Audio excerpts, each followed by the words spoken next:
Hi friends, welcome to Sagana's kitchen. இன்றைக்கி சகனாஸ் கிச்சனில் நம்ம மலபார் ஸ்டைலில் கீ ரைஸும் அதுக்கு சைடிஷாக சிக்கன் கிரேவியும் எப்படி பண்ணுறதாங்க பார்க்க போகிறோம். சிக்கன் கிரேவி ஒரு புது மெத்தடில் பார்க்க போகிறோம். இந்த கிரேவியோட கீ ரைஸ் வச்சு சாப்பிடும்போது அதனுடைய சுவை ரொம்ப நல்லாயிருக்கும். வாங்க எப்படி செய்கிறதுன்னு பார்க்கலாம். அதுக்கு முன்னாடி நம்ம சேனலை நீங்கள் ஃபஸ்ட் டைம் பார்த்தீங்கன்னா மறக்காமல் சப்ஸ்கிரைப் பண்ணிக்கோங்க. ஃபஸ்ட்டு கிரேவி பண்ணுறதுக்கு 1/2 கிலோ சிக்கன் எடுத்து நல்லா க்ளீன் பண்ணிவிட்டு அதில் 1 டீஸ்பூன் உப்பு, 1 டீஸ்பூன் மஞ்சள் தூள் கலந்து மிக்ஸ் பண்ணி வச்சுக்கலாம்.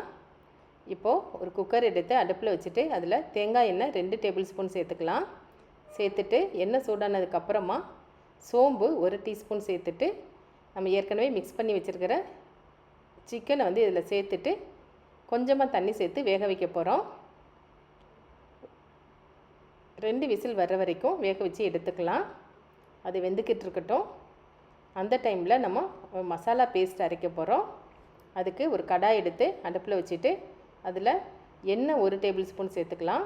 எண்ணெய் சூடானதுக்கப்புறமா பட்டை 2, கிராம்பு 2, ஏலக்காய் 2, அன்னாச்சி பூ 1 சேர்த்துட்டு சோம்பு 1 டீஸ்பூனும் சீரகம் 1 டீஸ்பூன் சேர்த்துட்டு நல்லா ஃப்ரை பண்ணிக்கலாம். எல்லாம் நல்லா வறுபட்டதுக்கப்புறமா பெரிய வெங்காயம் 1 நீளமாக கட் பண்ணி வச்சுருக்கேன், அதையும் சேர்த்துக்கலாம். சேர்த்துட்டு நல்லா வதக்கிக்கலாம். வெங்காயம் பாதி வதங்கிட்டு இருக்கும்போது பூண்டு ஒரு 6 பல்லு சேர்த்துக்கலாம். அதோட 2 துண்டு இஞ்சியும் சேர்த்து வதக்கிக்கலாம். இப்போது வெங்காயம் ஒரு 3/4 வாசி வதங்கியிருக்கும். சேர்த்துட்டு நல்லா வதக்கிக்கலாம். இந்த டைமில் புதினா இலை 1 கைப்பிடியும் கொத்தமல்லி இலை 1 கைப்பிடியும் சேர்த்துக்கலாம். அதோட முந்திரி பருப்பு ஒரு 6 கட் பண்ணி வச்சுருக்கிற தக்காளி 1 இருக்குது, அதையும் சேர்த்துக்கலாம். சேர்த்துட்டு எல்லாத்தையும் நல்லா வதக்கிக்கலாம். எல்லாம் நல்லா வதங்கினதுக்கு அப்புறமா தேங்காய் 1/4 கப் துருவி வச்சுருக்கேன், அதையும் சேர்த்துக்கலாம். சேர்த்துட்டு நல்லா வறுத்துக்கலாம். எல்லாம் நல்லா வதங்கிடுச்சு.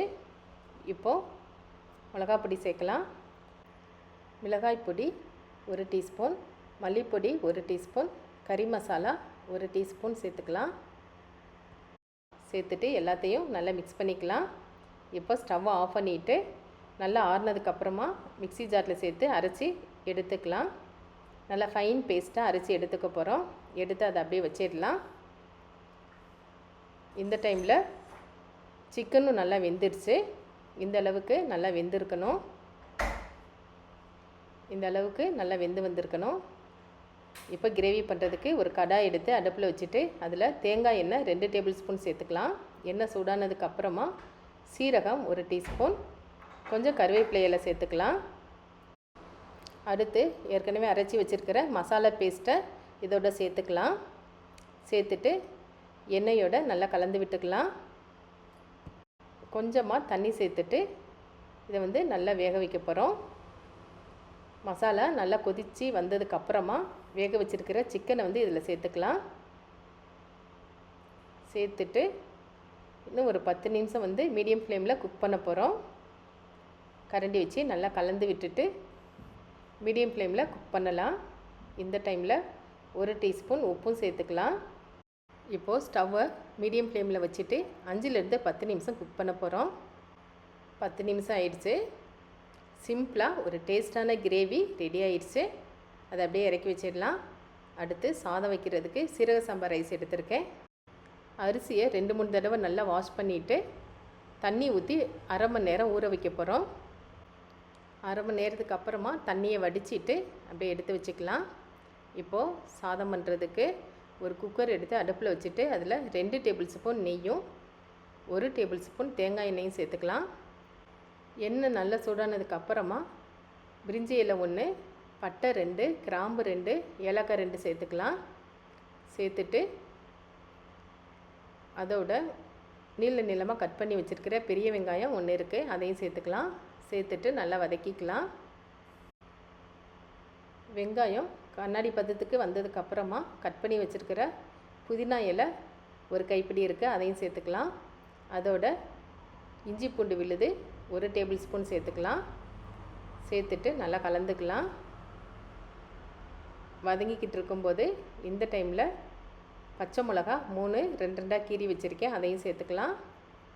சேர்த்துட்டு 1 டேபிள் ஸ்பூன் தயிரும் சேர்த்துக்கலாம். சேர்த்துட்டு எல்லாத்தையும் நல்லா கலந்துக்கலாம். வெங்காயம், பச்சை மிளகா இதெல்லாம் இந்த அளவுக்கு வெந்து வந்திருக்கணும். இப்போது நம்ம தேங்காய் பால் சேர்க்க போகிறோம். 1 கப் அரிசிக்கு 2.5 கப் தேங்காய் பால் சேர்க்க போகிறோம். தேங்காய் பால் சேர்த்துட்டு தேங்காய் பால் கொதிக்க ஆரம்பிக்கும் போது சின்னதாக ஒரு தக்காளி சேர்த்துக்கலாம். இந்த மாதிரி சின்ன சின்னதாக கட் பண்ணி தக்காளியும் சேர்த்துட்டு நல்லா கொதிக்க விட போகிறோம். இப்போ வந்து தேங்காய் பால் நல்லா கொதிக்க ஆரம்பிச்சிருச்சு. நல்லா தளன்னு கொதித்து வரும்போது நம்ம அரிசியை சேர்க்க போகிறோம். ஊற வச்ச அரிசியை சேர்த்துக்கலாம். சேர்த்துட்டு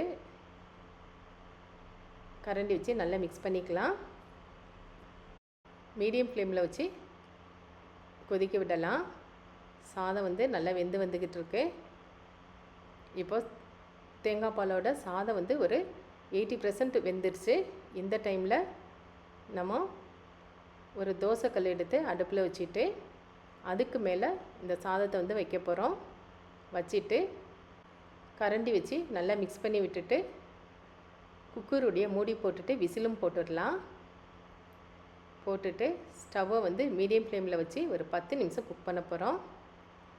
10 நிமிஷம் ஆனதுக்கப்புறமா ஸ்டவ்வை ஆஃப் பண்ணிடலாம். ஆஃப் பண்ணிவிட்டு அதுக்கப்புறம் ஒரு 10 நிமிஷம் அப்படியே இருக்கட்டும்.